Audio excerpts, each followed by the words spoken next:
If you ever get a chance to look up the story with Larry the Cable Guy about him getting the call to be Mater and stuff, it is so heartwarming. And you can see how much he loves this character, and without that character, he'd be like just distilled a blue-collar comedian.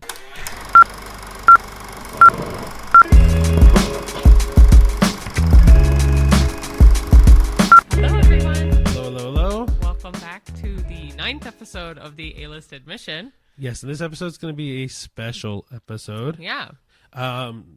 This week, me and Cheyenne are out of office, and so we aren't going to be doing our typical movie reviews that we normally do. And so whatever comes out, or whatever came out this week, we're going to review the week next week. Yeah. So episode 10 is probably going to be chock full of movie reviews and maybe a little less of a second half part, but it'll be a lot more movie reviews. We'll also do 2 fan flicks that week as well. Really fill it up with movie reviews and stuff just to kind of catch up on everything. But yeah, me and Cheyenne, we just have stuff to do this Saturday. And so we weren't able to film this week. So what we did is we did a double episode. So you also noticed, well, Cheyenne's been in this Udi for I've a been bit, in this Udi. My Guardians of the Galaxy t-shirt is making a second appearance in a row. Yeah. But yeah, that's basically it. So me and Cheyenne can't film this weekend, and so we recorded an episode previously that we're gonna put out. And and then we'll do a bunch of reviews the week after. Yep. Cool. So this week, me and Cheyenne were kind of scratching our heads. We're like, all right, we have an hour-ish, 45 minutes to an hour, talk about one particular thing. What are we going to talk about? And so we were thinking about Christopher Nolan movies. We were thinking about, because we had also just seen Captain America, Brave New World. I was like, oh, could we do a whole thing about Marvel?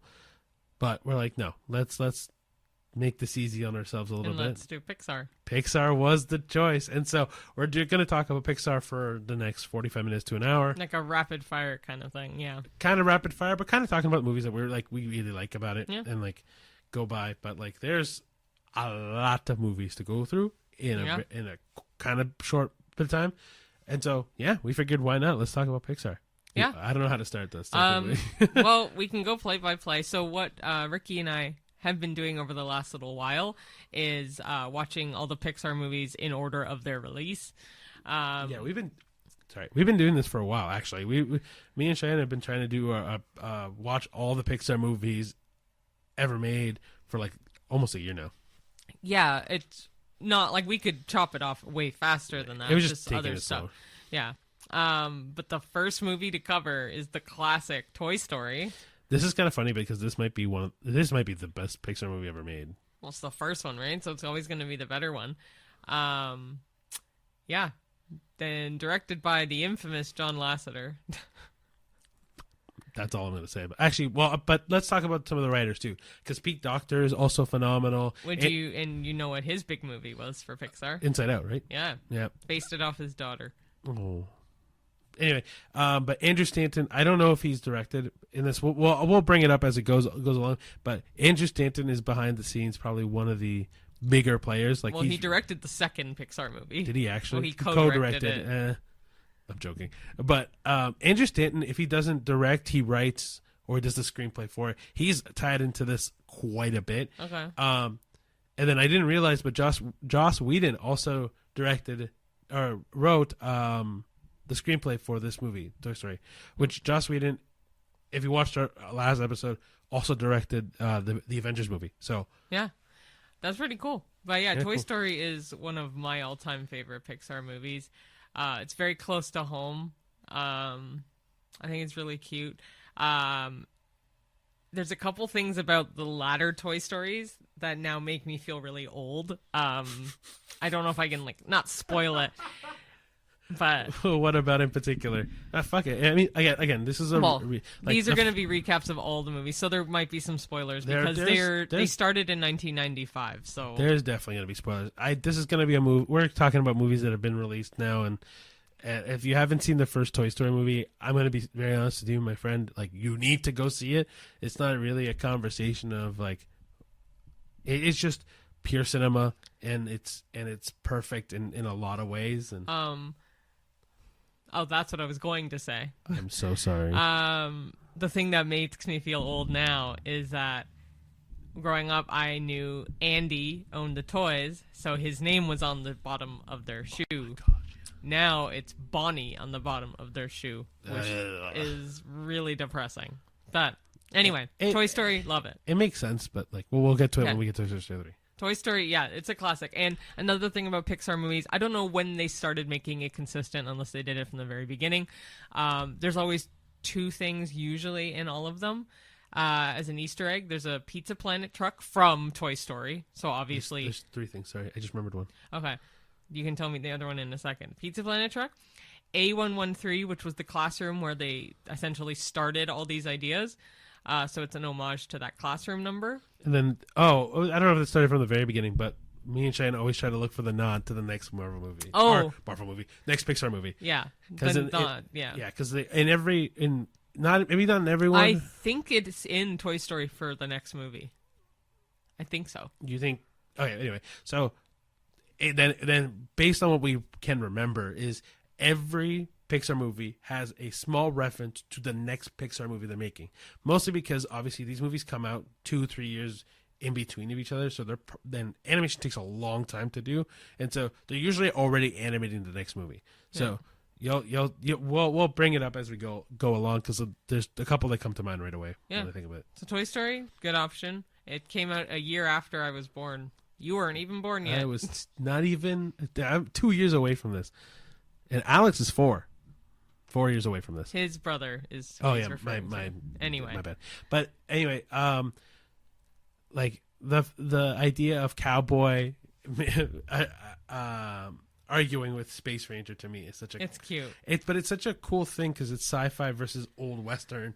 And it's funny also because you can't stand Randy Newman. I didn't say that. You don't like his singing because he can't sing. I make fun of his singing. I love that Randy Newman does the soundtrack for this. He's a love-or-hate musician. I love it because he's got a very quirky voice that goes with the movies. I make fun of his voice for it because it's very goofy for me. But anyway, but truthfully, Randy Newman does a lot of great music. Mm-hmm. Okay, go for it. Okay, no, I was going to go to the next movie because we got a lot of movies to cover. I know, we're only like 5 minutes in. Well, the next one came out 3 years later. Yeah. The next one is A Bug's Life. Yeah. This one is not. I know this is not everyone's favorite movie. I love it. I think it's great, but I know there's a lot of people that just skip past this movie. Yeah, I don't think a lot of people realize it's Pixar as well. I don't know. I think it's great. It's kind of funny because this one, it came out close to Ants. So I love Ants too, but a lot of people hate that movie. I don't like how realistic the ants look.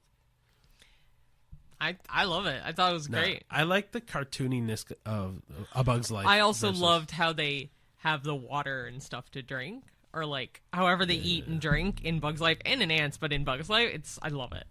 Yeah, but I think Bug's Life is good because it still shows you that like underdog kind of story, but in in insects, which you never think of. But yeah, it's cool. I think it's one of those movies that is underrated for sure. But and the sidekicks are great too, like Pleakley and not Pleakley. You're thinking of Lilo and Stitch? No, not. I meant Heimlich. Pleakley. You gotta admit they're kind of similar color, but like I meant Heimlich. Sorry, Heimlich, which is really funny that his name. I don't is remember all of their names, but that's okay. Man, the Queen is it Flo? No, you're thinking of Cars. Holy crap! I know all the characters. Like I can see them fine. I now remember Hopper. It's James Hopper. Woods, isn't it? Yeah, James Woods. Which, if you're interested, also plays Hades. All right, so we got Flick, obviously. Flick, the Dot, which is the little ant. You also got Princess Ada. Princess Ada, which is Julia Louis-Dreyfus. Oh, Julia Louis-Dreyfus is amazing. I did not realize who played Dot. That's really cool. It's Hayden Panettiere. She was young. Yeah. One thing we also didn't talk about, and it does change now, but was in every Pixar movie, John Ratzenberger's in. Until recently. Like I don't know when he stopped. I can't remember when he stopped, but he did stop. I think it was like around Up. Who is he in Bug's Life? Do you remember? The Flea. The ringleader. And in Toy Story, obviously, he's Ham. Sorry, I should say that. Yeah, and then that ties into the movie after Bugs Life, Beautiful. too. All right, so Toy Story with 2. John Ratzenberger. John Ratzenberger. Ham. Sorry, I'm losing it. Sorry, we should say that John Lasseter did direct the first 3 movies. Yeah. And then Andrew Stanton co-directed A Bug's Life, and Ash Brannon and Lee Unkrich. Which, Lee, I've seen his name up quite a bit. We just watched a movie. I believe he directed Coco. Really? Don't quote me on it. Either that one or Incredibles 2. He did something with one of them. And we'll stop mentioning a lot of people behind the scenes. Yeah. But really cool. Like, these guys, Pete Docter, John Lasseter, Andrew Stanton, Lee, they've all been around Pixar for so long. They are the blood, basically, to... Oh, and Brad Bird. I just saw his name. Brad Bird is also... and Bob Peterson, too. Gosh, there's so many people that are in this. Bob Peterson, though, hello, he's Roz. And Mr. Ray. Yeah. But anyway, back to Toy Story 2. Sorry, back to Toy Story 2.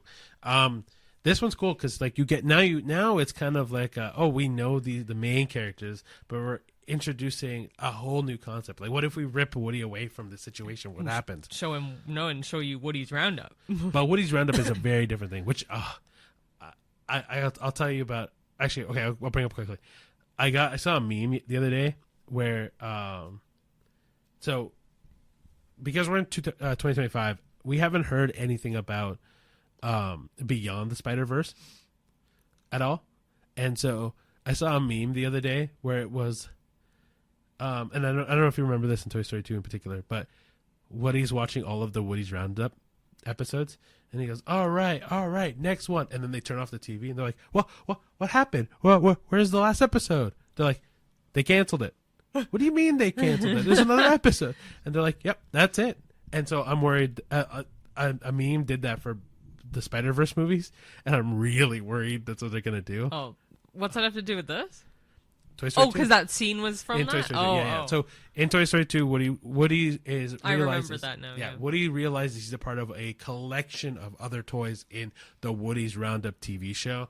And so it's the idea of, is a toy a collection or a collective object, or is it a toy? And because Woody was a toy at the beginning and then gets stolen by... oh my gosh, I just had... It's the Chicken Man. Al, that's his name. Al's Toy Barn. No, Al is... He owns Al's Toy Barn. Yeah, but Al steals him, and that's Wayne Knight. Al steals Woody to make him a collector's item, but yeah, I think it's really cool. I really like that movie. But I don't. Cheyenne doesn't like one scene, It's and it changes the entire movie for her. It's too sad when they sing When She Loved Me. I want to say it's Sarah McLachlan, but I don't know for sure who sang it. It's just really sad. Talks about Jessie's story of how she essentially got tossed aside as a toy. And yeah, I'm not a fan of this movie as much as the original. And the third one's okay. But no, this movie I think is really good. I do think that the first trilogy of Toy Story movies is phenomenal. But yeah, no, Toy Story 2 I think is also really, really, really good. Mm-hmm. Yeah. All right, let's go into the next one. Oh, next one's one of my favorites. Let's go for it. Monsters, Inc. came out in 2001, so it was the first of the 2000s movies. Oh my gosh, it is. Yeah, Pete Docter directed it. Main director was him. But yeah, it's so good. Like, Mike and Sully are now synonymous with Disney. I mean, if you love the Monsters, Inc. franchise, Monsters at Work, I highly recommend that TV show. Yes. On Disney Plus. It's fantastic. I'm so glad they made a second season. And I'm pretty sure all of the main actors are still in it too. Yeah, they are. Nice. Like John Goodman and Billy Crystal. Yeah, and Boo, of course, in this movie. Cutest little thing. Oh, adorable. I think you knew this, but because they had a little girl, they put like a mic on her and just like she'd Let be her running run around. I think that's the best way to do it because yeah, they did a fantastic idea with that. Well, because any other way it'd be more artificial, and so artificial, yeah, and so you wouldn't get this like very bubbly, happy child. Genuine, yeah. Also, a fun fact about this movie, and I guess a fun fact about Toy Story was Billy Crystal auditioned for Buzz Lightyear initially, and because he was offered Buzz Lightyear and he turned it down because he's like, this isn't going to go anywhere, blah, blah, blah. And then it obviously was a huge success. And so he regretted it immensely, called Pixar back, like, hey, I made a mistake. I would love to pay another character whenever you got one. And they gave him Mike Wazowski. Yeah. And holy cow, is he perfect as Mike Wazowski. I knew that story as well. And also, Randall came back. Steve Buscemi came back for Monsters at Work, I think, too. Oh, yeah. But, oh my gosh, also Steve Buscemi as Randall, I think is a perfect voice casting. All the voice casting is great. Even Roz, like I said, Bob Peterson being Roz. And then Cecilia, it's Jennifer Tilly, I think. No, it is Cecilia. Yeah, it's Jennifer Tilly, I think.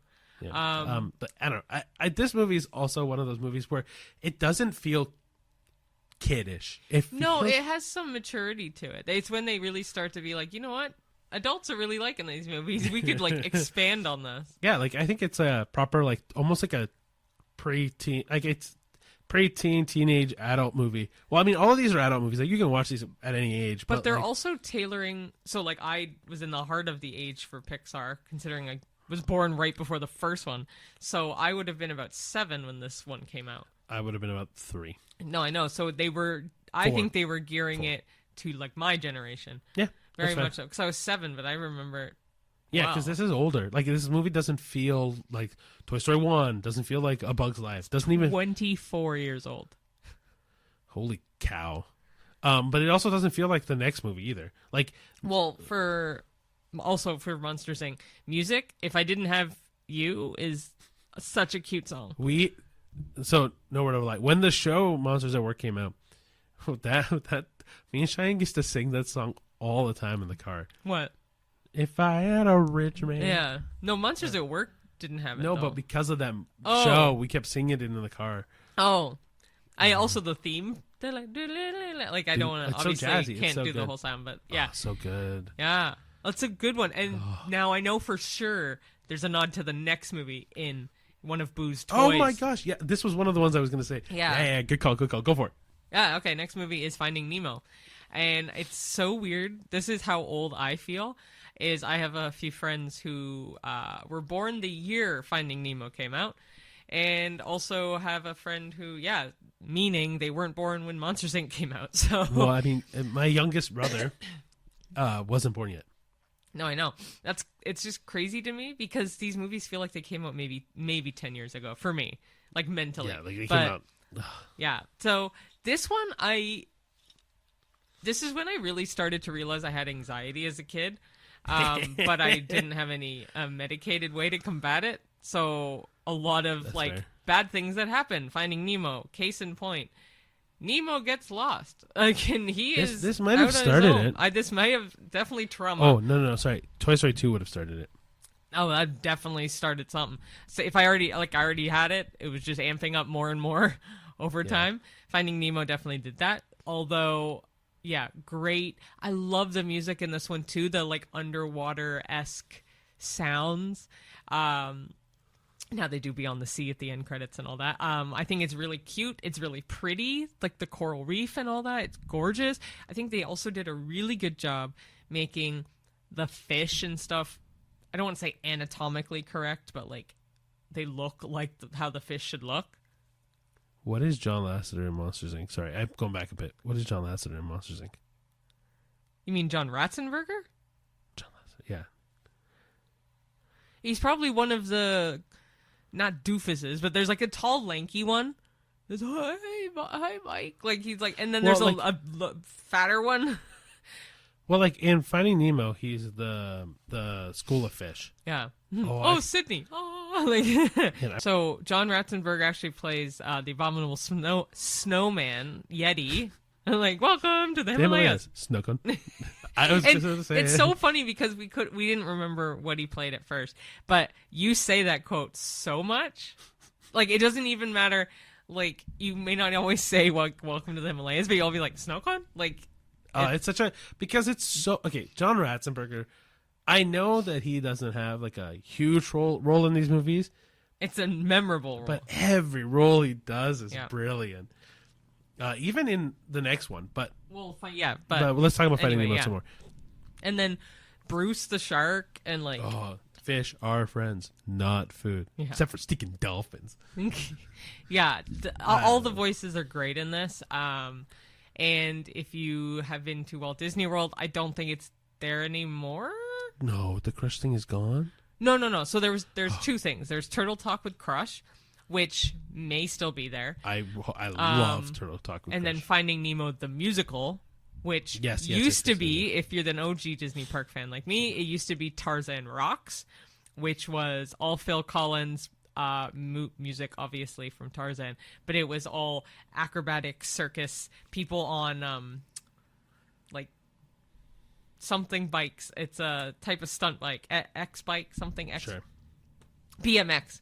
BMX bikes. On Yeah, BMX yeah. bikes and stuff like that going around the audience. They replaced it with Finding Nemo the musical. I believe it's probably still there, but that's really good. And I had a friend of mine who actually played Crush in that one, and he was well deserving of that. He's amazing. But yeah, Finding Nemo is a good one because it kind of just shows you the love of a parent, but then also it kind of shows you to let go a little bit because like Nemo, all Nemo wants is he doesn't want a hovering parent, a helicopter parent. That's what that's called. And when he gets lost, it's not because it's no one else's fault other than Nemo, but he enjoys the adventure. He wants to do something for himself, but Marlin won't let him. Right? He's scared of every little thing that's going to happen. Kind of like, actually, sidetrack slightly.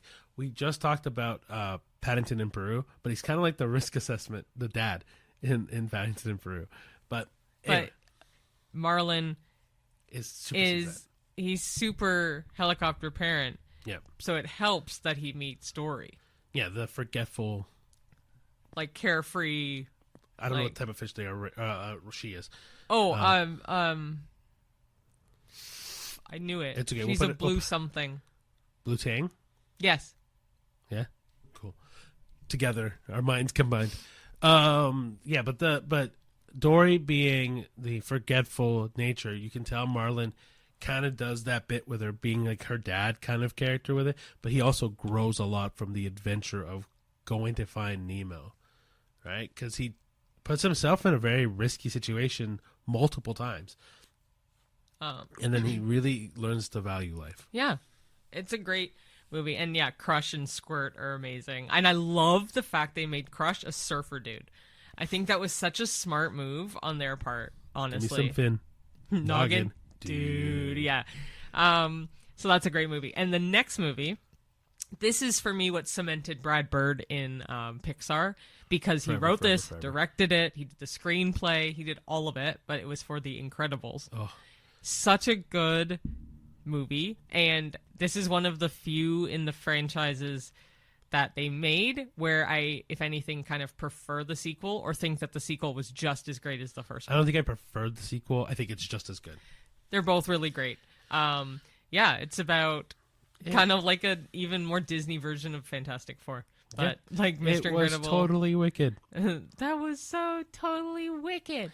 But yeah, so The Incredibles being a superhero well, so essentially what happens in the movie is superheroes are there, too many accidents happen, they get outlawed, but Mr. Incredible and Elastigirl have a family, and their family is all supers, and then trying to hide that, but trying to be who you want to be leads to...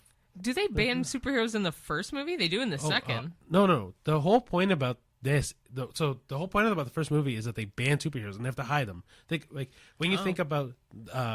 So they just reused the storyline for the second one? No. The second one is different because superheroes are already outlawed. They've already been outlawed in the first movie. Oh. They're trying to make them legal again. Okay. Yeah, the first one, it's illegal to be a superhero. Yeah. But obviously Bob wants to be a superhero, and that he can't let go. But Helen has moved on. The kids don't even know what a superhero is. Violet and Dash and Jack later, but little Jack. Anyway, but like the kids don't know what a superhero is, but they know they have powers, and it's kind of growing from that situation of really becoming who you want to become, right? Don't sit idle. Don't hide. Don't like if your role in life is to help people and to like acts of service, then like do it like that, because that's what happens in this movie, right? Is Bob wants to be a superhero so much that it puts him in a detriment. Yeah. But at the same time, the other family has been hiding it for so long that it like you feel these moments of regret. Sorry. Where they put Bob at a disadvantage, right? Because Bob wants to be a hero, and then because he feels neglected or like he's the only one that really wants to be a hero, he does stupid decisions. Have you seen Brad Bird physically? I have not. He looks like Mr. Incredible. Does he actually? I think he does. Like, cool. Yeah, around when this came out, he gave me vibes of him. Cool. And then John Ratzenberger in this movie is the Underminer. Yeah. Yeah, it's literally the last scene of the movie he shows up. Yeah. Yeah, a really good movie. And Edna Mode. Oh, yeah. In this movie. Darling. I love her. She's supposed to be was it Bob Peterson as well? I don't remember. I feel like yes. He did Edna. Oh, I don't know about that. Okay. He might have done Edna. But anyway. She's definitely Carol. Is it Carol Channing? Yeah. A real person? Yeah, she's definitely based off of her. Yeah. 100%. All right. Yeah, okay. Next movie is Cars. Came out in 2006. Also co-directed with John Lasseter again, but this time it was with Joe Ranft. So Cars is the movie when I was a kid it felt way too long for me. I thought it was way too long. And it's not. But for me as a kid, I was like, oh, this is kind of like, this is taking too long. But I loved Mater. It's kind of funny because I remember when we were talking about, Pixar movies before. You didn't like Cars that much, but it has one of your favorite songs in it. Which one? Life Could Be a Dream? Yeah, or Shaboom, sorry. But it's not tied to that movie for me. It reminds me of that movie a lot. Yeah, but the way they do it with the cars. So rewatching it, though, I do appreciate it way more. And it's not like I didn't like it as a kid. I just thought it felt way too long. And again, gave me anxiety. Oh, John Ratzenberger's Mac. Sorry. In every movie, I'm trying to remember what. Any Cars movie, it's Mac for John Ratzenberger. Yeah. Okay. Oh, great. But yeah, so sorry. Yeah, so Cars, it's not like I didn't like it. I really liked it as a kid. It just felt a little too long, and it still gave me anxiety. So I love Cars because I think Cars as at least the first Cars movie as a whole is it kind of teaches you humility, right? Because Lightning McQueen being this pompous rookie that wants to win all the time and then gets lost, but he's still like this guy where I'm like, I'm gonna fucking do it. And I can kick anybody's butt, and then goes on to this not backwoods kind of town where they don't know who he is, they don't care about what he is. Yeah, destroyed the town, blah blah blah blah. He gets to learn how to be, I say a human, but my point being he gets to treat people like they are people instead of below him because he's this superstar racer. And he does gain a lot of respect and he learns so much from this town of people. And obviously, Mater is phenomenal, and he's definitely the comedy guy in it. But he also learns a lot from Mater.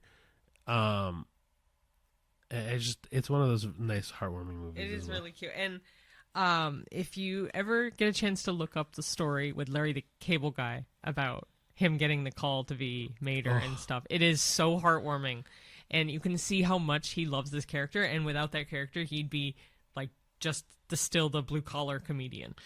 I will say, a part of me thinks that the story of him becoming Mater is arguably more heartwarming than what happens in Cars. But it melts your heart. It's so sweet. So sweet, So it just it warms me up inside. All right. Do you want to introduce the next one? Sure. We'll speed this one up, I guess, a little bit. Okay. Ratatouille is the next one. I know you love that one. I do too, but I love Patton Oswalt, and so when I get to hear his voice in it, Why do you like him so much? he's funny to me. I just love him. I think he's funny.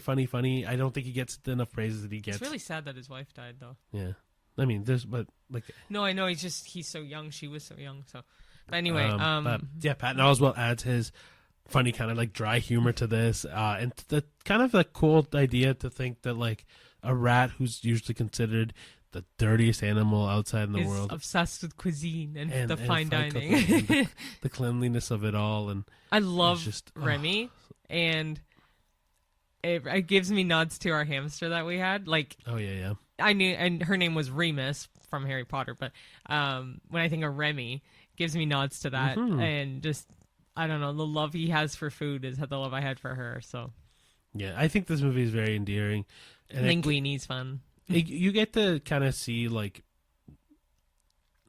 what passion will get you. Like if you have a drive for something and you really want to do it, and you just don't feel like you have the faculties to do it, like just keep pushing, keep driving. You can do it. You can definitely do it. Sorry, I would love to know if they got any of this idea from Mouse Hunt, the Nathan Lane. Have you not seen this movie? Nope. I thought I showed it to you. Nope. It's a house, a mouse that invades a whole house that they're trying to sell, but he loves cheese, and he's like, it's a live action, but obviously the mouse is partially CGI. But yeah, Nathan Lane is the main guy in it. Yep, I've never seen it. It's a good movie, but it gave me vibes that they probably stemmed the idea of a rodent being the main from that. Who knows? You want to jump into the next movie then? Yeah, from rodents to robots. Before we go too far, John Ratzenberger is Mustafa then. Yeah. Cool. All right. So I really liked my line before you fucked it up. I'm but so sorry. Go from ahead. rodents to robots, we're going with Wall-E. Wall-E. One of my favorites, and it's from what I read, they were really trying to do a movie that had little to no voice talking. But there is still voice talking from the humans in the latter half. But I really wish they didn't have that part. I think that's where it kind of went south for me for Wall-E, because I love Wall-E. I love the beginning. I love him like junk organizing and listening to his music and just him being the robot that he is. Yeah. Yeah, I think. Sorry, I've heard about it before where a lot of people are like, "Oh, if you like Wall-E, you only like the first half of Wall-E, and you don't like the second half of Wall-E." I disagree. I like the second half of Wall-E too. I think the second half of Wall-E is very cute because it like kind of shows, like, obviously this movie is definitely a nod to like, oh, if humans don't change what they're doing now, the rest of the world is fucked. Like the environmental changes. And so it kind of shows you what human interaction does, what human intervention does, what and like it's rewatching it, I appreciate the latter half a lot more with the humans because I really didn't like it in theaters with the humans when I saw that. But it's a really good movie. A really, really good movie. And I don't think they need to make a sequel for it. I think it's good as a one-off. Yeah. I don't know what they could do. I honestly don't. They'd probably do something with Eve. Probably. Eva. I don't know. I think this movie is a really good like reminder of how the world is and what we need to do to save the world and all that kind of things. And it obviously didn't go anywhere, unfortunately. But I also do think that it's also a good movie to kind of highlight the human nature between humans themselves and like their connection to the earth. Yeah. All right, up we go to the next one. That was very cheesy, but whatever. Up is the next one, and holy cow, was the first minute the saddest thing I've ever seen in my life. Yeah. It's 90 seconds of pure sadness. But they did such a good job with it. The music is perfect for it. So John Ratzenberger in Wall-E was one of the humans that were there. John, yeah. Yeah, and then in Up, he's the construction worker in the front of the house. But also in Wall-E, he's married to Kathy Najimy, who's his wife Mary in the movie as well, which is cool. Oh, is he? That's who he's married to? In the movie. Not in real life. No. Oh, I thought that's what you were saying. My bad. Anyway, in Up is really sweet. I really like Up. I love Russell. Russell is adorable. Please let me in. No. Okay. Anyway, Well, and then that also spreads the relationship with Doug and Carl and Oh my gosh, yeah. And the big bird. Kevin. Kevin! Kevin! Again, this is kind of like the same idea with Wall-E, is I really like Up, but once the villain of Up comes in, my mind tunes it out. Like, I don't remember. Like, not that I don't remember. I remember what happens. But, like, the villain of Up being the other archaeologist adventurer. guy? That guy. That from that point on, I feel like that movie, like, trails. Oh. But, like, the beginning half of the adventure of this cranky old guy who finds his love for adventure because he's doing it for his wife, and then learns a lot about himself and the care of people through Russell, and then obviously through Doug and through Kevin, and like learning from those characters how to move on and how to live instead of living in the past. Yeah. Is a really good touch. And I just think that once the villain comes in, it almost doesn't need a villain. Like it feels like that movie would have stayed true to itself. Yeah. Without that extra character. Fair. Okay, next is Toy Story 3. Here we go, the end of the first trilogy. Yeah. This one I don't remember as well. Oh, you don't remember Bonnie? You don't remember... Oh, never mind. Yes. You think Toy Story 4 you don't remember that much? No, Toy Story 4 I do too. I forgot that this is where they introduce Bonnie, and she fucks it up. Whoa, she does not fuck it up. It is... the ending of this movie The ending is so sad. But it's such a good ending. It's such a good option for an ending instead of like, it breathes new life into toys. Like they'll get their love again from a different person, but they'll always have the memories to treasure with Andy. So it's very well done. And I think of all the kids that they could have given it to, Bonnie would have been the best choice. I completely agree. But like, so, obviously in Toy Story 3, John Ratzenberger's Ham again. But just because I'm trying to make sure this goes through the whole episode. If I can remember who John Ratzenberger. You're gonna have a fun one after the next couple because I don't know. Yeah, I don't remember who he voiced. Anyway. But anyway, so in Toy Story 3, Lotso is such a good villain, because you really get a sense of like when there is new life breathed in, or like when you're in a vulnerable situation, you kind of just trust leadership in this, and then you can tell that he's been hurt so bad from his past that he takes it out on everyone else. Yeah. But then also Woody kind of coming in saving the day again. And also something that you'll see more of in Toy Story 4, but the dynamic of Bo Peep and Woody throughout the series.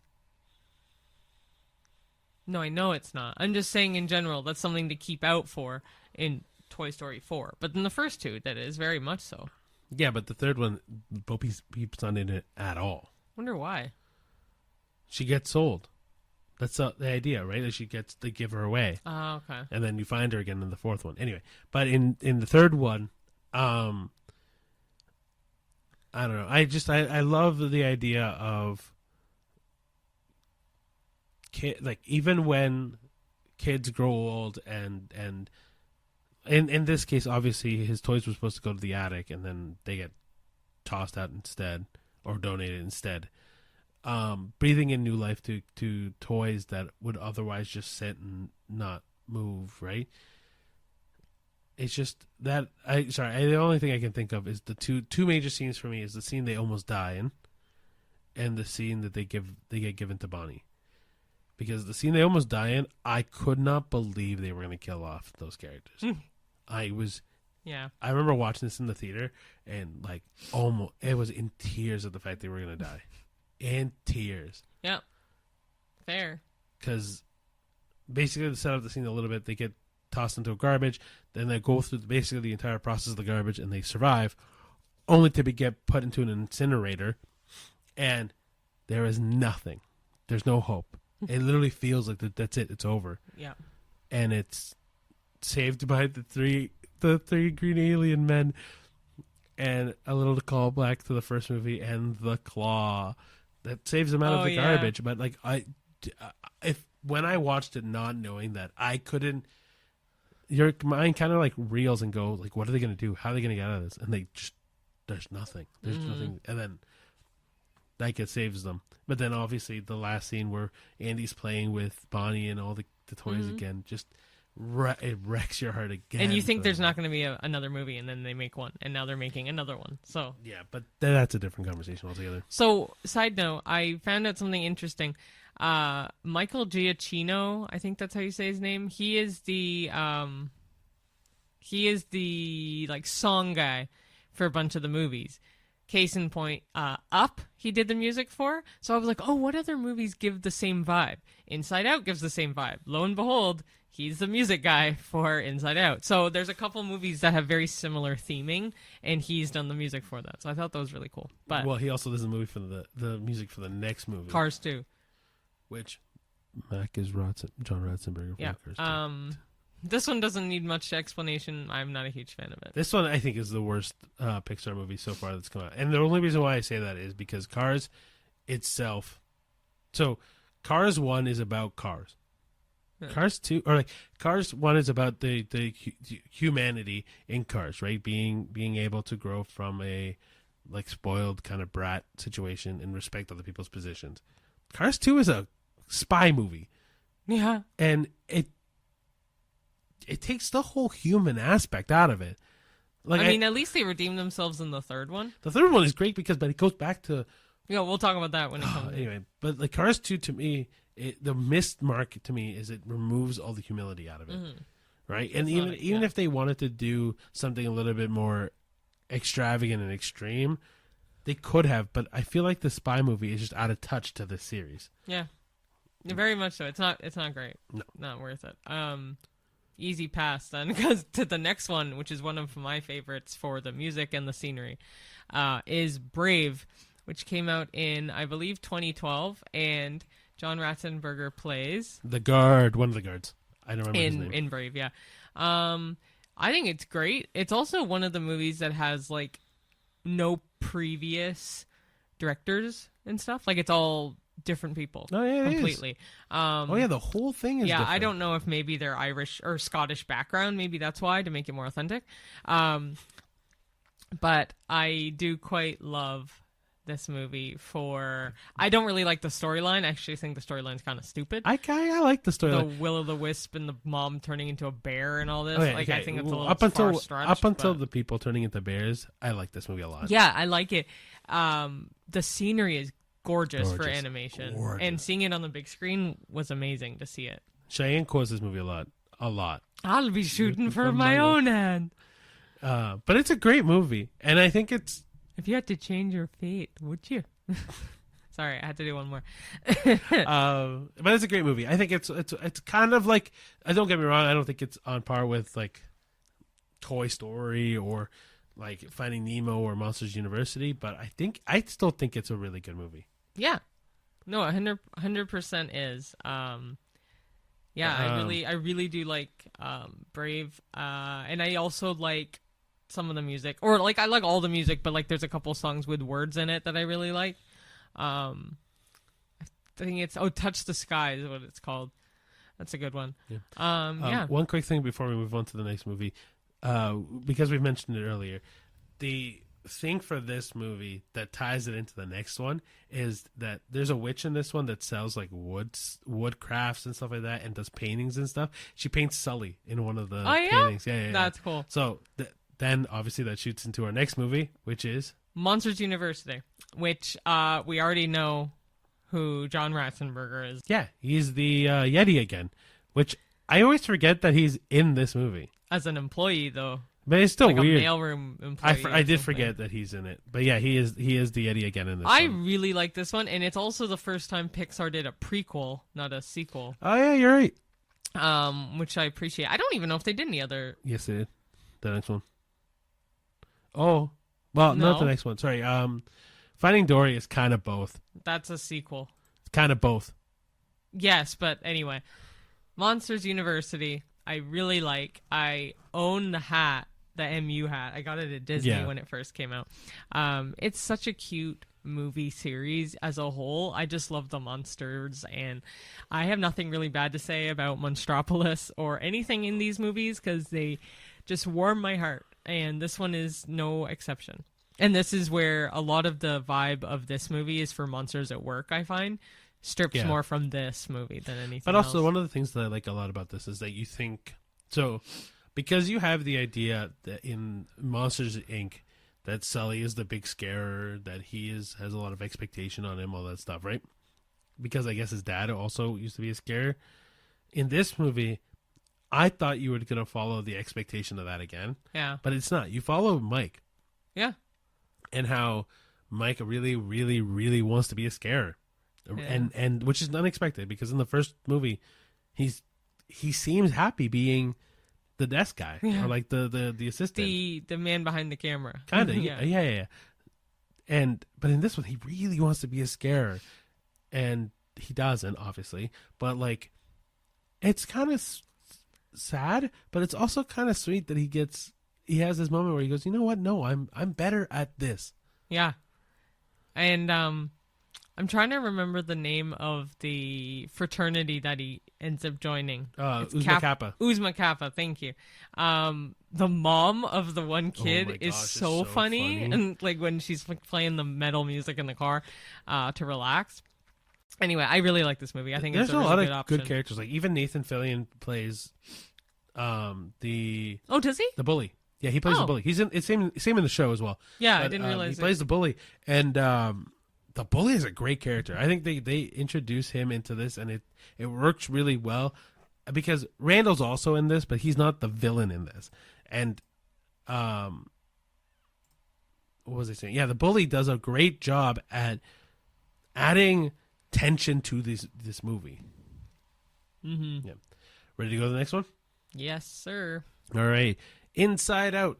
This one. We talked about it briefly because last year they released the second one. So we won't have to spend too much time on this one. John Ratzenberger is one of the employees in the brain that like sorts out all the memories. Oh. Yeah? Okay. So, yeah, this is great. Especially for kids wanting to learn about their emotions and learning things about themselves.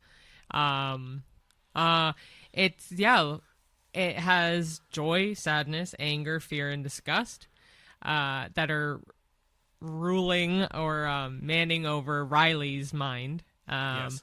And you get to see a lot of emotions of a like 8 or 9 year old girl. Like she's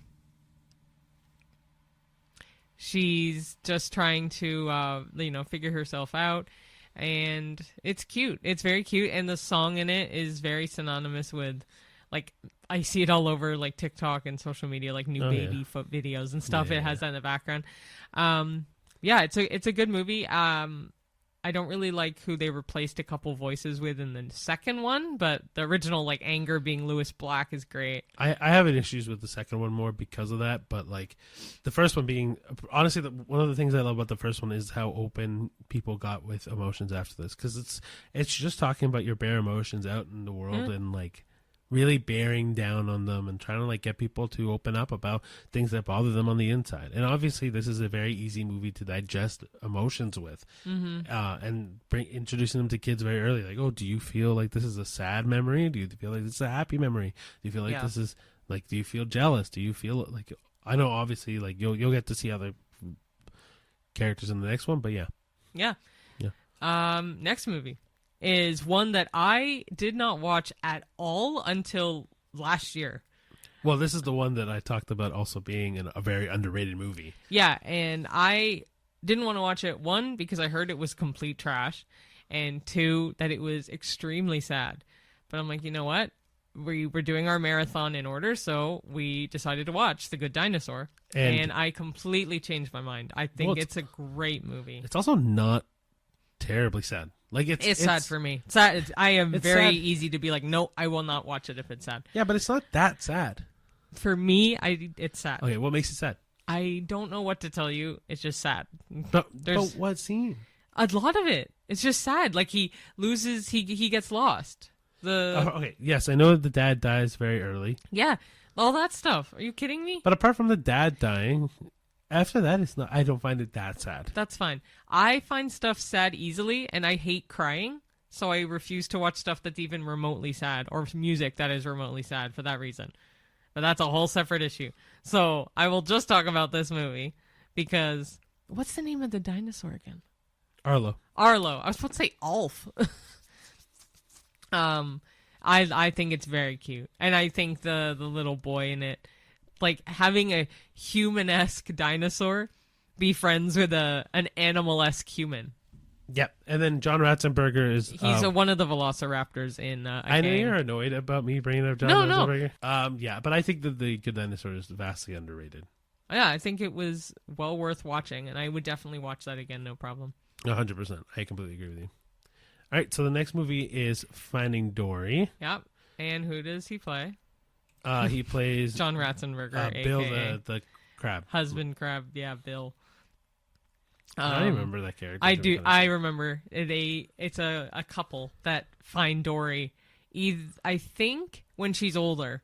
I remember that some crabs find her and try to help her out. Yeah. Oh, yeah. But I don't remember if it's when she's younger or older. But I feel like it's when she's older. Anyway, Andrew Stanton directed this one, or co-directed this one, and he's done a few more in the last few years. I think he before directed and the first one. Probably. Anyway, Finding Dory. This is also one of those movies that is not my favorite by any means. No. This is a movie they probably didn't have to do. No. I mean, I like that they did it. It was okay for me. Ed Helms was great as the squid. Squid or octopus? No, not Ed Helms. Who was it? It was the gentleman that plays as Bud in Married with Children. Oh, was it him? His name is Ed something. Ed O'Neill. Ed O'Neill. Oh, maybe I just got the Ed mixed up. No. You oh, right. So he's an octopus, but he lost a leg, so he's a septopus. Or lost a leg, lost a tentacle. Yeah. No, I think it's great, and it has Idris Elba in it, it has Diane Keaton in it, it has Eugene Levy in it. Bill Hader's in it. And Bob Peterson again. Oh my goodness, the director of this movie is Crush. Oh, I did not know that. I did not know that either. I need well, you can keep talking about this. Oh, yeah, I just sorry. want to dig a little. But yeah, so Finding Dory, the reason why I don't care so much for this movie is because I find that the story is just I don't know, I get the idea of getting a little backstory on Dory, but apart from the backstory on Dory, I don't find that the rest of the story kind of keeps up.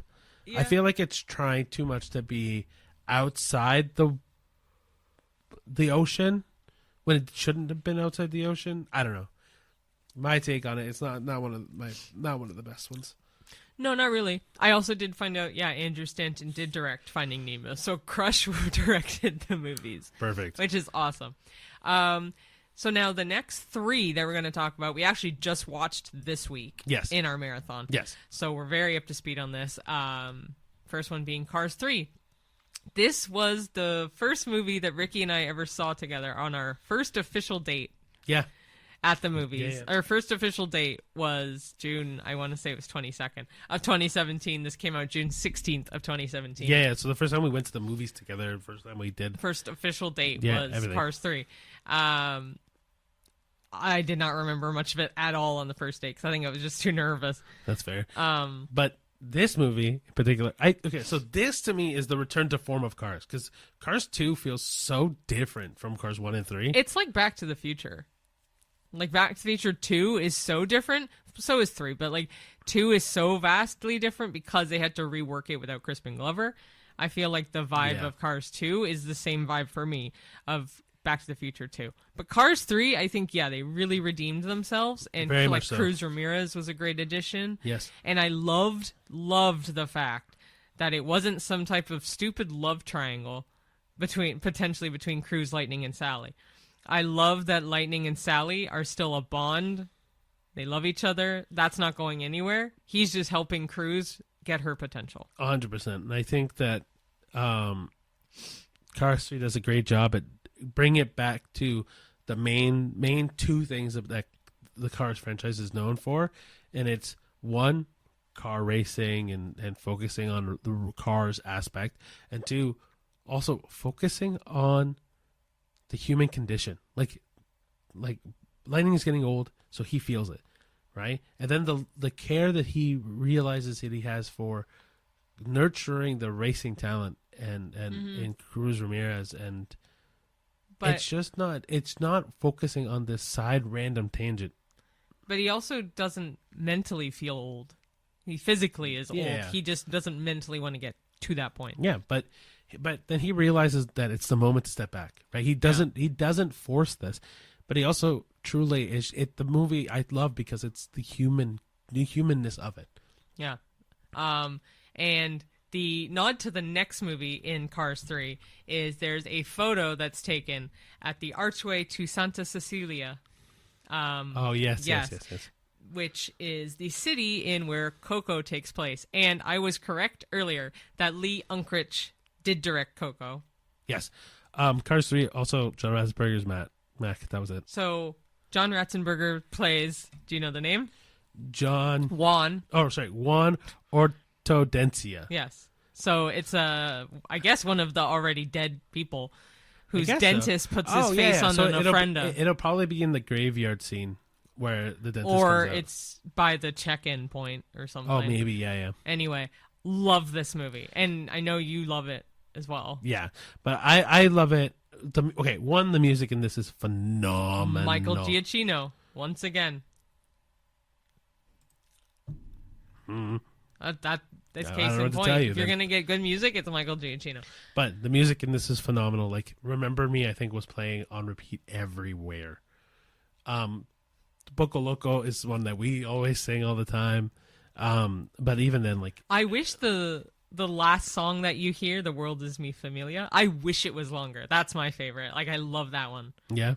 There's music. Yeah. Anyway, can't sing it. But yeah, I think Miguel is such a lovable kid, and also you kind of agree with his plight of him wanting to play music in a family that like hates music, and he just wants to play, man, and he'll do anything to nurture that love of music and everything. And then Hector, who ends up being the guy that you don't really care for at the beginning, but you grow to love. Yeah. And it's just and then a lot of it is very Hispanic, culturally driven toward you, even though it's not Mexico. I'm not Mexican, but similar vibes. Not so much the Dia de los Muertos, but like your abuela and stuff. Yeah. It definitely gives me vibes of your family. Yeah, and like and I fully see it and I fully get it, and it just I see your abuela in Mama Coco a lot. For me, it's this movie and Encanto are like the two movies that kind of like identify me in.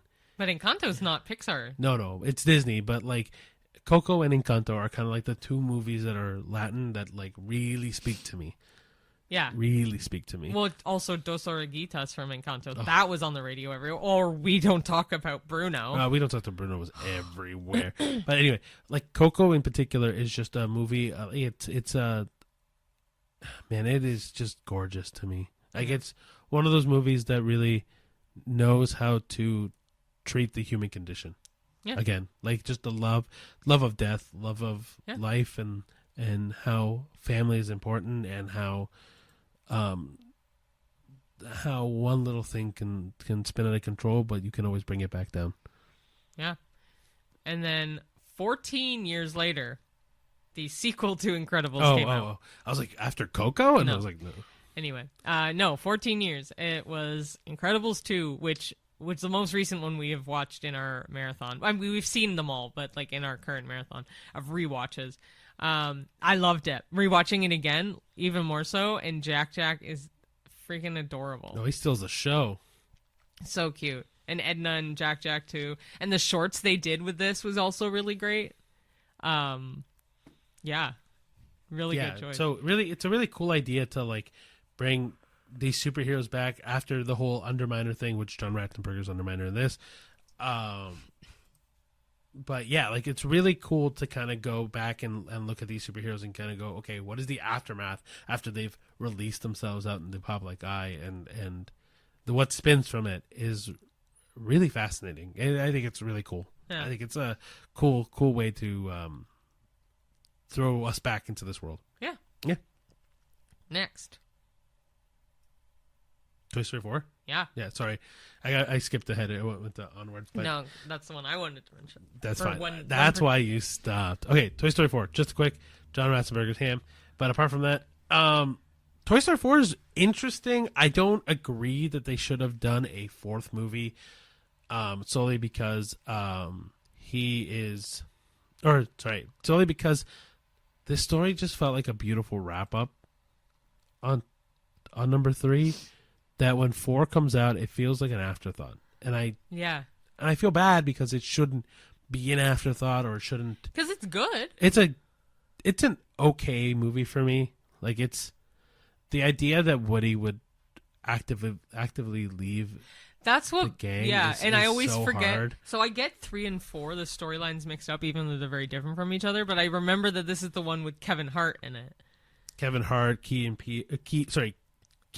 Key. And then you also have Keanu Reeves is in this, and so there's nods to it, but I forgot that Woody leaves and he can go fuck himself for that. But I'm curious to see what 5's gonna be then. That's what I was gonna say, is that in 5 it's really weird because he shouldn't leave. No, I know. I get it. And how is he gonna come back from that? And like, is Bo Peep also going to come back in 5? And like, I don't know. The 4th one ending the way where Woody has moved on from being a toy. Mind you, you kind of see that too, right? Like at the beginning of that movie, Bonnie doesn't play with Woody as much. She kind of leaves him off to the wayside. And so he feels lost because he wants to be played with, but he's not being played with. And he doesn't know what to do with it, but he doesn't want to leave his friends behind and all that mix up, right? And so I get him leaving. I really do understand him leaving. It's just, it doesn't, for me, this movie doesn't need to happen. Yeah. I think that's how the hardest thing is, because the 3 was such a good ending. 4 is hard to go off I agree. And next movie, one of my all-time favorite Pixar movies, and I love it forever, is Onward. And there's a couple things that I do want to make note about this movie. First being, it was released in March 2020, which, if you know anything about the state of the world, COVID hit. 2020, yeah. So that's probably also why it didn't do as good as it could have. Well, from here on out, Pixar movies did not do great. No, but I think COVID kind of ruined this one a little. But this was John Ratzenberger's final role in any Pixar movies until the most recent one, which is Inside Out 2, where he comes back. See, good thing we did the John Ratzenberger thing, because we wouldn't have done this. So he did it from 1995 to 2020. Wow. Yeah. Wow. Mind you, March 2020. There's another Pixar that came out in November of 2020, which obviously will be next. But he plays Fenwick, who's a Cyclops construction worker. But there's one thing I actually wanted to read really quick from Wikipedia. Go for it. Regarding where the inspiration of this movie came about. So Dan Scanton was the director of this movie. It's inspired by the death of his father. Oh. Yeah. He was just a year old, and his brother was 3. So it was the relationship that his brother and him had with each other. They had seen home movie videos about their father, but there was never any audio. Yeah. So Dan Scanton never heard his father. That's crazy. He had seen his father, which I thought was really interesting. So, but he was inspired to write the story because a family member ended up finding a cassette with his father's audio on it. Oh, man. Yeah. So that's so sad. That's so sweet, but so sad. I'm going to read this one part if you don't mind. He listened to it along with his brother and mother, and at the very end, just 2 words from the father could be heard. It was hi and goodbye. Hi and goodbye. Yeah, which Scanton described as magical. So that just adds to it for me, because this movie is very magical, and I feel like you could definitely tie with this more because of a bond of brothers, because I don't have any siblings. Ricky has this 2. Is this one, every time I think about this movie makes me cry, because it's so beautiful. Like, the story is gorgeous. Yeah. So You okay? I know I'm gonna. Cry. Is it because of what I read? No, well, a little bit, but it made me think of the ending of this movie. Oh yeah, Oh man, yeah. We'll be right back after this commercial break. dang, holy crap! No, Ricky's an emotional slob, which is great. Actually, it's one of the things I love about you is that you're sensitive to certain things that need to be, though. So, Yeah, Onward this is movie, beautiful. Makes me happy, sad because You can spoil it. I'm going to because this. So throughout the movie, what's his Also, name? great actors: Chris Pratt and Tom Holland. Holland. Like, are you kidding me? What are the characters' names? Because I can't remember the names off the top of my head right now. Lightfoot. Oh no, Ian and Barley. Chris is Barley, and Tom Holland is No, Ian. this is Julia Louis-Dreyfus' second Pixar movie. At least that we know of. There may be another one. I don't Maybe know. we weren't really looking, but Yeah, so Lightfoot is their last name, but it's Ian and Barley. Barley, I always think of the soup. fair enough. But So yeah, Ian constantly gets reminded how much of he is like his dad, and he obviously doesn't remember his dad at all in the movie, and he doesn't really have that many friends. He's kind of like the nerdy kid, and so he gets consistently pushed to give life a chance, right? Like to keep really push himself, and then Barley's kind of this eternal fuck up where like he doesn't do anything right. He's kind of like constantly making a mess of himself. All this kind of stuff, and then they're for Ian's birthday, 16th birthday, or I think it's 16th birthday. His dad gives him a staff or like a spell to say so that way they can meet for the first time. But Barley comes in and kind of fucks it up, and they only get half of his body, which is the bottom half. right? And so the whole rest of the movie is getting the power to bring back the full version of his dad, and how excited Ian is the entire time to go see his dad. Yeah, because Barley knew about his dad, but he grew up with but the dad. Ian never met his dad fully, and so you go through this entire journey rooting for Ian to see his dad, and then Do you want me to finish? yeah, you might have. Yeah, okay. Yeah, you're rooting for Ian to see his dad, but by the end of it, a situation happens where the only way that they can see their dad is only one of them can see the dad, and Ian essentially forces, in the best way possible, Barley to go see his dad, because Ian doesn't need to see his dad because he's had his brother this whole time, and he's come to the realization that yes, Barley had his father, but Ian has his brother, and he doesn't need to see his father to get that love of family and bond like that he does with Barley. So Yeah. It's a beautiful movie, and I highly recommend it. Yeah, because Ian realizes that his brother kind of raised him into He was his father figure he never had, and the brother he always had. So. Yeah, because like took him to get his car, took him to do stupid stuff, a bunch of things, and it's like all flashbacks in that moment too. Yeah. And Barley talks so highly of his dad, but Barley knew his dad, so he gets to see his dad one more time. So I think it couldn't have ended better. And it was a movie that they definitely never need to do a sequel for. It's a perfect as it is. Gorgeous, gorgeous movie. Anyway, it's quickly become probably my favorite Pixar movie of all time. Yeah.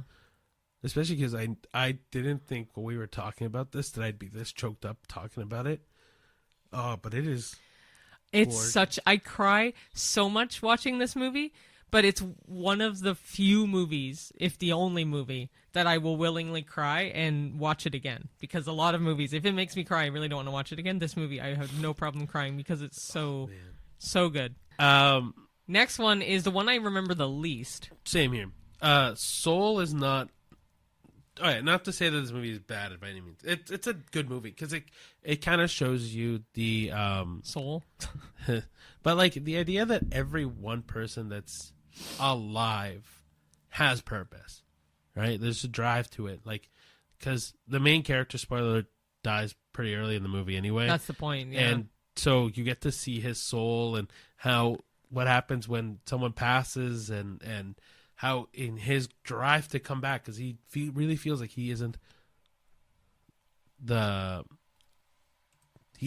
supposed to be dead. Yep. Yeah, It's just again because we don't know And like the little like other the dead cat, soul. the little soul. Yeah. There's a lot of things to love about this movie. But it's not memorable for me. Yeah, I was gonna say truthfully, this is one of those movies where I'm like, oh, we should rewatch. Yeah, the music's good. And the storyline is good. It's not that memorable. The next one though, I love for the scenery as well, and it's Luca, which takes place in Italy. Yeah. It's one like the Riviera or something like that. Portofino. Yeah, so Italian Riviera is where it takes place, and it's it's got Luca in it. Is Bruno the friend or is Silencio Bruno is the inner like tell your person your on the inner inside. Silencio Bruno. Yeah, his friend. Oh man, what's his friend's name? Alberto. And then Julia. Yeah. We'll leave it like that for that. Also, one thing, Luca is a fish. Oh, they're like mermen. Yeah, and he's always kind of, it's a very Little Mermaid. He's always kind of wondered what life is beyond the sea. And he becomes a human outside of the sea. Yeah, so, Luca and Alberto are both mermen that having already been outside into the world, and Luca wanting to learn more about it, and then they run into Julia, who was a human girl, but Julia doesn't know that they're mermen. And their love for adventure and wanting to learn more about the world brings them into this crazy adventure. But like, it's really cool. I think it's a really sweet movie. Yeah, no, I think it's very, very cute. And again, the scenery I absolutely love in this movie. It's so gorgeous, bright and colorful and just beautiful. Right? Yeah. It again, kind of like this idea where like, do what you were born to do kind of idea, where like Luca wants to go out and explore and learn more about the world. Julia is also in that realm. And Alberto is kind of just the friend that supports his friend along the way. And he gives him the Silencio Bruno. And that's one of the phrases that we also say quite often. Next, speaking of scenery, next movie is very close to home in terms of... In Toronto? Toronto. I can't believe I said that. Toronto.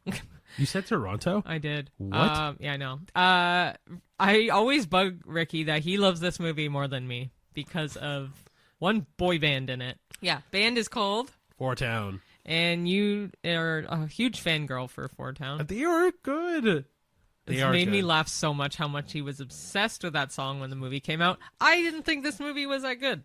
I thought it was a little boring, and I thought it was kind of pointless. I still think we need to rewatch it, but... definitely need to rewatch it. I just think it was a little pointless. I think it was just kind of a filler movie, to be honest. So the reason why I think I disagree with that take of that movie is because Turning Red is a great movie to show kind of like what Encanto does as well. Like the generational trauma between family. Yeah, so it might be more... understandable for you, I guess. Yeah, so like the mom has these harsh expectations of May, but like the mom had harsh expectations from her parents above her. And like this idea that they have to act a certain way or be a certain way, or that not who they want to be because of trauma that has been pushed on forever. That one we definitely need to rewatch. The next one sucks. I know we need to rewatch. This one I think is the worst. Soul and this are my least favorite. No, this is worse than Soul. So it's... Oh, Lightyear. Sorry, I thought we were there. So Lightyear sucks because Lightyear... So one of the things that I don't understand why they did Lightyear was because they didn't need to give a real life context to Buzz. Like, This is a movie that I don't get me wrong, I understand it, I guess, but it's one of those things where, like, it didn't need to be made. Like, it's... I also think that the last, if you were looking at a chart that lists, like, all the directors and all that, don't know any of them. No. Like, for anything, other than Michael Giacchino for doing Lightyear's music. Coming in clutch. Yeah. But like otherwise I don't know any other names, like the directors, the screenwriters, nothing. Maybe that's the reason. Maybe they're missing the touch. They're of missing the the spark, stuff, especially for Inside Out 2. It doesn't have the main guy. Yeah, it's like, weird. Yeah. But anyway, so Lightyear, the problem I have with Lightyear is that the story is a little bit more convoluted than it needs to be. It doesn't also do a lot in like Zurg isn't that, like, Zurg is a big thing, but it's not a huge thing in this. Whereas there's no space command, there's no Star Command. Sorry, there's no, like, there's a lot of things that are like personal to Buzz Lightyear, the toy, Yeah. that don't get brought up in this. No, definitely not. I don't know. Like, I know the big issue for this was a same-sex kiss that was in this, but, like, to me, it. But that's not even the point of the movie. Like, that was just chump change. Like, it's not a great movie. It's a little boring, and they could have done so much more with this. Like, I get that it's the true story of the man behind the toy. It just could have been so much better. Yeah, I agree. But the next movie, the next two are, I think, are way better. Yeah, the next one is Elemental, which got such, like, almost as bad of reviews as The Good Dinosaur. Yeah, no one wanted to watch it. We didn't even watch this when this movie came out. No, but I don't know if it was because we just didn't want to see it. I just think we just didn't see it. So we watched it on Disney Plus, and I loved it. I thought it was so cute. Adorable. And, like, the main Ember, like, is the girl, and Wade is the boy. Ah, thank you. I was actually going to look up who played the boy. Wade. That's funny. I knew the girl, you knew the boy. Yeah. He's an emotional slob. Reminds me so much of you. And he's also water, so he has waterworks ready whenever he needs to. It's kind of, so this movie, I think, for us at least, does hit a little bit close, because Cheyenne can be this, like, hothead, a little bit fiery. You don't even have to sugarcoat it, but yeah. And then I'm kind of like the go with the flow, waterworks kind of guy. But, like, the thing that I like a lot about this movie is the aspect of, I didn't realize how much this was a through line for all Pixar movies, but being who you want to be. Yeah. Damn. Like, because, like, Wade is kind of that, right? Wade does what he wants to do. Wade is the kind of person that, like if he wants to be sad, he'll be sad. If he wants to be emotional, if he wants to be any kind of way, he does it. Sorry. Mm-hmm. And then Ember is bogged down by her parents wanting her to run the shop, and she doesn't want to do that. Yeah. That sounds like so many of them. Right. And their growth between being who they want to be and being who they were changes so much. Mm-hmm. And their relationship, even though it's like, oh, you don't miss elements, you don't make some elements and all that. Like, there's so many, like, underlying messages to this movie that it's such a good story, man. I thought it was really well done. It's so good. Yeah, I really, really like it. And then the last one we'll talk briefly. We made it. Yeah, well, the last one we'll talk through movie. Because we've talked about this movie enough. And it is Inside Out 2. Sorry, I don't know why I blanked. I don't know either. Inside Out 2. This movie I love so freaking much because, like the first one, it's an easy way to talk about emotions, man, and especially complex emotions. Like, everyone deals with some sort of anxiety, and so getting to have a conversation, a way to see this in Cheyenne, because she talks about her anxiety quite a bit. Mm-hmm. Well, this was just a beautiful way for me to go, oh man, this is a nice way to talk about this with you. Yeah, and they also add in embarrassment, envy, and ennui, which I think was such a pointless emotion to add, but it's boredom. Well, I mean, she kind of plays her part very well. I keep forgetting it's very a one girl. note. Also, side note, its budget was $200 million. Worldwide, it made over $1.6 billion. I think it was one of the only movies last year that made $1 billion. Probably. But one of the things that I don't like about this movie, truthfully, is the things they did to slash it. Like, people were rushing to finish this movie. They cut out famous actors and actresses. And it's just annoying. Yeah. John Ratzenberger, because he doesn't come back in this, or he's come back in this, he plays a character called Fritz. Ah, thank you. I was wondering what he played, but yeah, he does come back for this. I'm hoping this is the start of more he's going to be back in. I have no idea. But I have no idea. Anyway, I mean, definitely Toy Story 5. The story, yes. The story for this movie is really good. It's executed very well. All the people who worked on this movie deserve its praise. My issue with this movie truly is just the things they've done to limit this movie. Mm-hmm. That's it. And like, I know that the behind the scenes production on this movie was hell. So Yeah. I just feel bad for them. That's all. Yeah. But this movie is very, It's very a good. really good movie, and it does hit close to home. I've seen it twice, and yeah, seeing the anxiety, how she has a panic attack and all that stuff, I relate so much to it. And at first I was like, I don't really like this movie, but I think it was because I was so much like her that it was kind of weird to see it on the big screen. So that's the end of the current Pixar movies. There is one coming out this year called Elio. Yeah, it comes out in June. Yeah, I June 20th. Didn't realize it came out in June. It seems kind of interesting. I've seen a couple trailers for it. I mean, it gives me vibes of Soul, to be quite honest, but...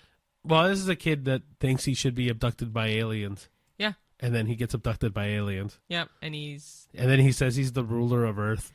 He's the ruler of Earth, so they think the name is Earth, which is kind of funny. Oh, yeah, you're right. But we'll let you guys know how this movie comes out when it comes out this year.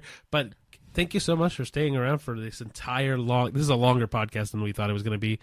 Yeah, but I'm like, it's really cool because I'm looking. There's 2 more Pixar movies coming out in 2026, which is going to be amazing. Shoot, yeah. Yeah, and to be announced, Incredibles 3. This is all on Wikipedia, so I don't know how much I rely on this information. Yeah, but I will say that the first 3, so it's Elio, then another one called Hoppers, and then it's Toy Story 5. So They're Toy all Story in 5 for production. sure. Yeah.